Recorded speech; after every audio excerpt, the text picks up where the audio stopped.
I'm so happy you made this comment here, because I have video that I have been wanting to share and it gives me a reason to share it.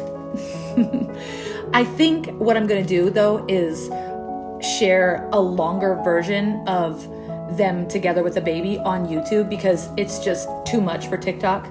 But I'll share little pieces of it here for you guys.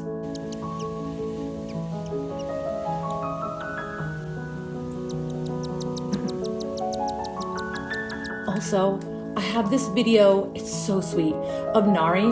She has the baby under her wing, and the baby has its head up between the wing and her body, and she's feeding it like that. You have to see, it's so cute.